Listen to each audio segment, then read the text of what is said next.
السلام علیکم ورحمۃ اللہ وبرکاتہ۔ الحمد للہ رب العالمین والصلاة والسلام علی سید المرسلین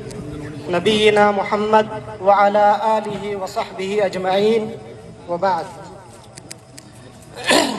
جماعت حدیث کے قائد مولانا شمیم احمد ندوی، قائد ملت، عظیم عالم سیاستداں مولانا خالد صدیقی، شیخ الحدیث جامعہ سراج العلوم مولانا خورشید احمد مدنی،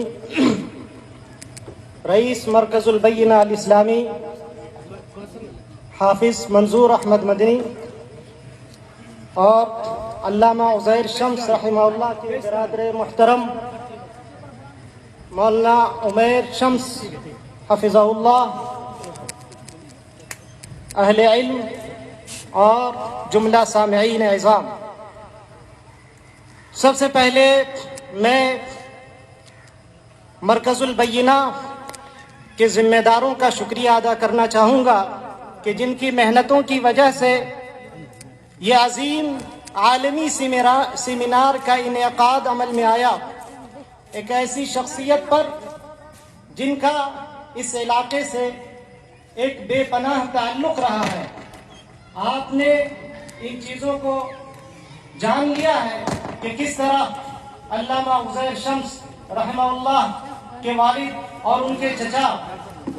اسی علاقے کو اپنی دعوت کی جولانگاہ بنایا تھا اور اس علاقے سے اپنے رشتے کو مضبوط کیا تھا۔ اسی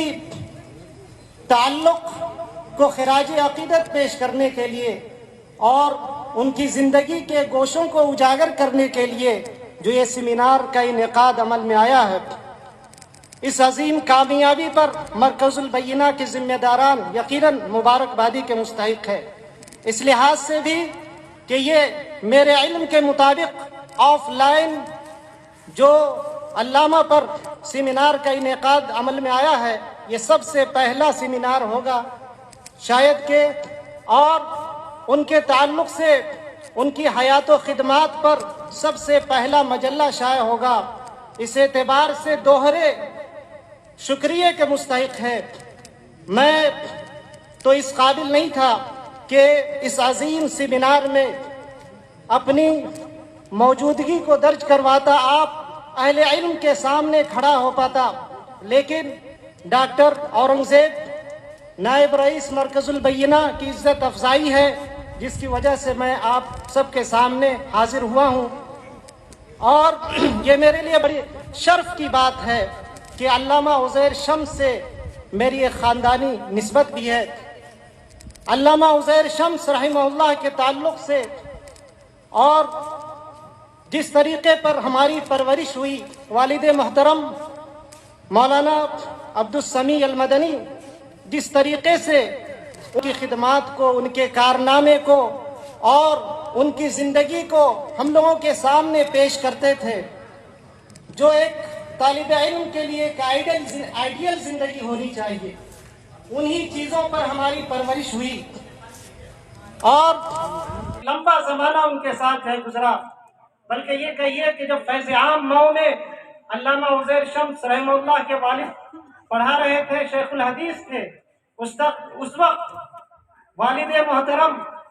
ان کے گھر میں آیا جایا کرتے تھے، بلکہ یوں سمجھیے کہ خادم کی حیثیت سے تھے، اور گھر کے سارے کام، تقریباً جو بھی کام ہوتا تھا والد محترم کے ذمہ ہی ہوتا تھا۔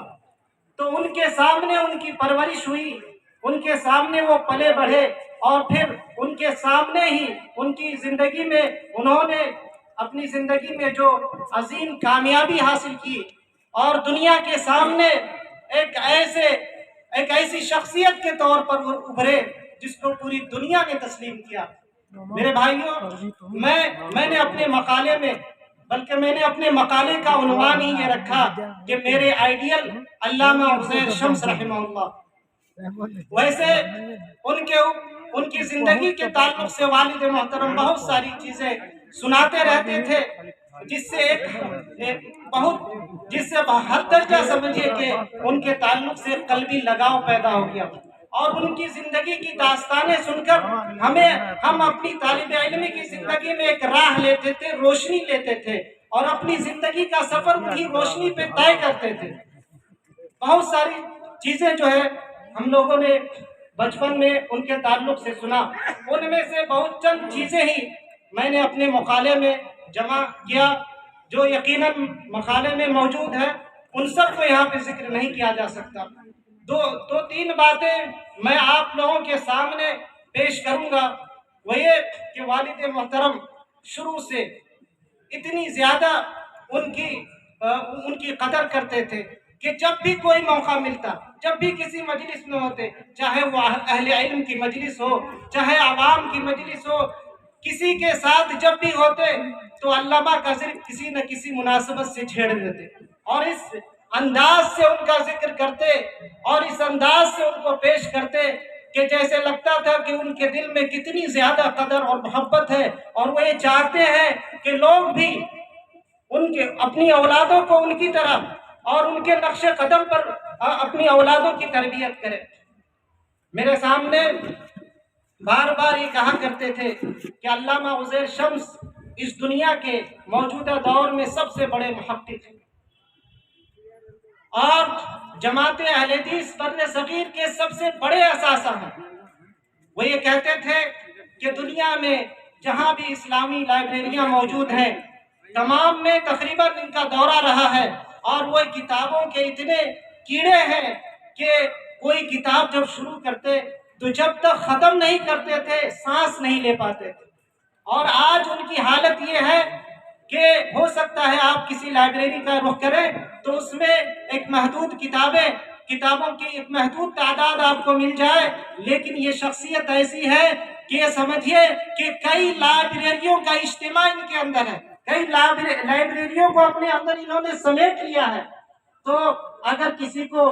چاہیے کسی سلسلے میں معلومات، تو سب سے پہلے انہیں علامہ عزیر شمس رحمہ اللہ کا رخ کرنا چاہیے۔ ہو سکتا ہے کتابوں کے بعض نسخے میں غلطیاں ہو جائیں، لیکن علامہ عزیر شمس کی معلومات میں اتنی دقت ہوتی تھی، اور ان کی صحت پر اتنی زیادہ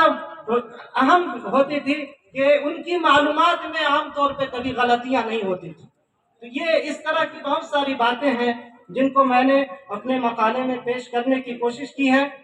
امید ہے کہ اہل علم اسے پڑھیں گے اور اس سے استفادہ کریں گے۔ آخر میں دعا ہے کہ اللہ تبارک و تعالی ہمیں بھی اپنے بچوں کو ان کے مطابق تربیت کرنے کی توفیق عطا فرمائے، تاکہ آج کے نوجوان بھی انہی کے نقش قدم پر چل کر دنیا میں اپنا نام پیدا کرے، اپنی قوم کا اور اپنی دین کا نام روشن کرے۔ وآخر دعوانا الحمدللہ۔